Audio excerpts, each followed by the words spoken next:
Champ Melvin Jerusalem, kumusta training? Natapos lang. Okay naman sir. Competition na. Hindi na tayo 100%. Sabi ko nga, parang gustong bawian ka kagad eh. Ikaw kagad inahamon ulit eh. How do you feel about the rematch? Okay lang sir kasi wala tayong choice kasi number 1 sila. Tapos pero talaga yung boxing. Malaman talaga yung ulit tayo. Sa rematch mo, anong gusto mong mangyari makita? Knockout ulit? Abangan natin sa buwan ng Vegas sir. Oo. Pero yung training mo kanina parang ganun eh. Ang lalakas ng Sir, pag may pagkanti sir. Anong special focus mo dito sa training na to? Meron ba? Lalo rin na every round hanggang umabot man ng 12 rounds. Kung umabot man, dapat manalo tayo. So kailan ang punta nyo sa March na? Okay.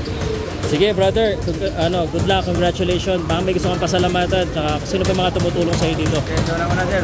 Salamat na tayo sa Panginoon kasi siya yung nagbigay sa atin ng atas araw-araw at saka yung dream natin binigay na sa atin. At lalo na sa mga inspiration, yung mga tao na malikod ng pagiging champion natin, lalo na sa manager, promoter, coach at pamilya, lalo na sa pamilya, sa lahat po ng mga media po, sa inyong Surbaw, sa lahat po na sa mga Pilipino po at sa lahat po ng sa Philippine Boxing.